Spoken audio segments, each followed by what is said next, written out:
Hello everyone, good morning सबैजनालाई नमस्कार। विशेष गरेर आज चाहिँ हामी लसुन खन्ने कार्यक्रमतिर छौँ र हाम्रो चाहिँ लसुन यस्तो फाइनली पाकिसकेको छ।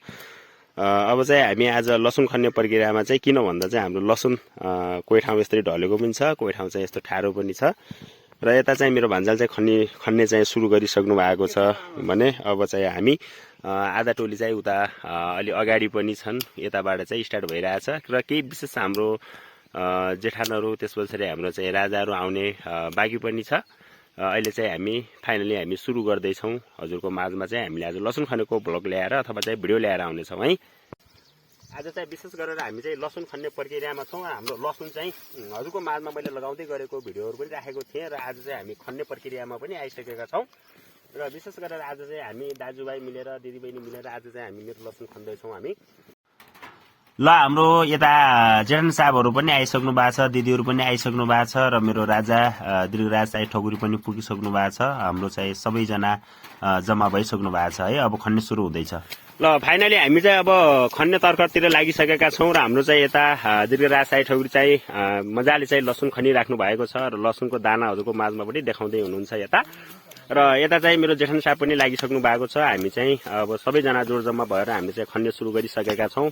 तपाईँहरूको माझमा चाहिँ आज हामीले छोटो मिठो रमाइलो भिडियो ल्याएर चाहिँ हामी उपस्थिति भएका छौँ र हाम्रो चाहिँ खेतीबारी कस्तो बनेको छ र हाम्रो खेतीबारी कस्तो छ हजुरले चाहिँ कमेन्ट बक्समा लेख्न नबिर्सनु होला। र केही तर्फ के हुन्छ भने अगाडिबाट चाहिँ लसुन खन्नेले खन्दै हुन्छ भने पछाडिबाट चाहिँ काट्ने दिदीबहिनीहरू चाहिँ यसरी काटिराख्नु भएको छ पछाडिबाट। किनभने लसुन काटिसकेपछि यसरी चाहिँ हामी घरतर्फ बोक्दैछौँ। हाम्रो भान्जाले बोक्दै हुनुहुन्छ, यता चाहिँ दिदीहरूले लसुन काट्दै हुनुहुन्छ। उता चाहिँ मेरो बहिनी हो, देख्न सक्नुहुन्छ चञ्चल चञ्चल मन गर्छ उहाँको चाहिँ काम गर्दाखेरि। अब लसुन खनेर चाहिँ दिउँसो अलिकति दिउँसो खाने कार्यक्रम अलिकति गर्मीमा चाहिँ हामीले चाहिँ अब डिउ खाँदैछौँ। सबैजना चाहिँ बसेर हामीले खासै यसलाई चाहिँ डिउ भन्दैन, अब कोक कोक भन्छ। अनि अब यही बहिनी यता हेरे भएको उनी चाहिँ आज दिनभरि केही नखाएर चाहिँ उनी एकदम बस्ने भनेका चाहिँ बहिनी यता। अनि यता सबै छौँ हामी, यता चाहिँ भैया, हामी चाहिँ सबै पार्टी चाहिँ यसरी चाहिँ अलिकति दिउँसो खाने अथवा चाहिँ हाम्रो पार्टीतर्फ गइरहेछ है। अहिले लसुन खन्दै हामी चाहिँ अब सायद अन्तिम गरातिर पुगिसकेका छौँ। हामी लसुन खन्ने अन्तिम चरणमा छौँ। हामीले चाहिँ तलबाट 2 खेत खने 3 खेत खनेर चाहिँ हामी यहाँसम्म पुगेका छौँ। दिदीबहिनीहरू चाहिँ उता काट्दै हुनुहुन्छ, किनभने हामी चाहिँ 4 जना यता चाहिँ खन्दैछौँ। अहिले विशेष गरेर चाहिँ 3 जनाले खन्दै हुनुहुन्छ भने म चाहिँ हजुरको माझमा भिडियो ल्याउन चाहिँ भिडियो बनाउँदै र विशेष गरेर आज चाहिँ हजुरको माझमा चाहिँ लसुन खन्दा चाहिँ कस्तो भयो, हामी चाहिँ दीर्घराज साई ठकुरीसँग हजुरको माझमा चाहिँ 2 शब्द चाहिँ ल्याउने प्रयास गरेका छौँ। राजा, हजुरलाई चाहिँ आज लसुन खन्दा चाहिँ कस्तो महसुस भयो? हजुर सबैलाई नमस्कार। अब के गर्नु, हामी आज लसुन खन्दैछौँ। जिम्मेदारी गर्ने क्रममा अब यसै हो, खेतीपाती गरिरहेका छौँ र लसुन पनि निकालिरहेका छौँ। हजुरहरूले चाहिँ माया सर स्वागत सपोर्ट सम्मान गरिदिनु हुनेछ भन्ने आशा गरिरहेका छौँ।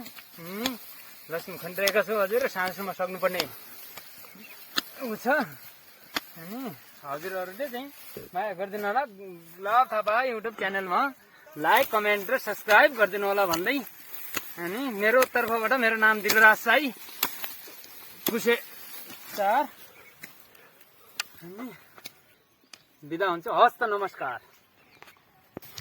र यस्तै क्रममा चाहिँ हामीले हजुरको माझमा चाहिँ दीर्घराज साई ठकुरीले पनि 2 वटा चाहिँ हजुरको माझमा चाहिँ 2 वटा मन्तव्य राखिसक्नु भएको छ। र विशेष गरेर यता चाहिँ हामी मेरो जेठान झलक बुढा उहाँसँग पनि हामी चाहिँ 2 वटा छोटो मिठो कुराकानी गर्न गइरहेका छौँ हजुरको माझमा। जेठान, आज चाहिँ हजुरलाई चाहिँ लसुनको चाहिँ खेतीबारीमा चाहिँ कस्तो लागिरहेछ? धन्यवाद छ। मेरो तर्फ नमस्कार छ। मेरो नाम झलकमान बुढा। म आज विशेष गरेर मेरो बहिनी ज्वाइँहरूको लसुन खन्ने कार्यक्रम एउटा योजना प्लान बनाउनु भएको थियो। यहाँ आएर हामी लसुन खन्ने प्रक्रियामा छौँ अथवा हामी खन्दैछौँ।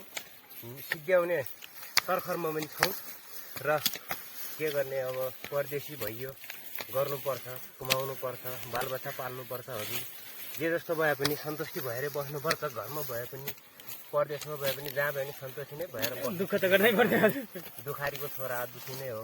के गर्ने हजुर, अब मन परे सेयर लाइक अवश्य गरिदिनु होला।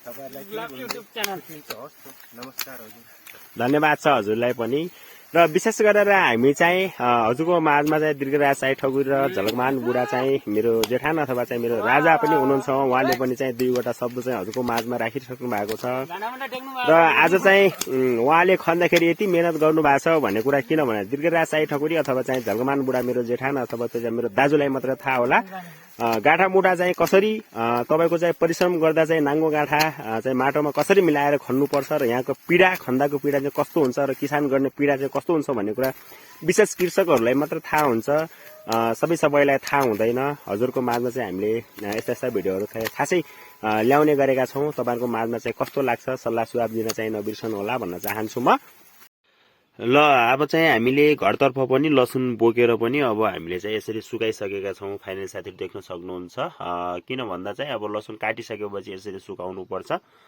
हामी चाहिँ अब भिडियोको अन्तिम तर्फतिर आइसकेका छौँ हजुरलाई चाहिँ यो भिडियो कस्तो बनेको छ र कस्तो लाग्यो हाम्रो चाहिँ खेतीबाडी कस्तो लाग्यो सल्लाह सुझाव दिन चाहिँ नबिर्सनु होला भन्न चाहन्छु र यस्तो यस्तो भिडियो हेर्नलाई गुलाब थापा युट्युब च्यानल अथवा चाहिँ गुलाब थापा फेसबुक पेजमा गएर पनि हेर्न सक्नुहुन्छ साथीहरू है बाँकी हामी अर्को भिडियोमा भेटौँला ओके बाई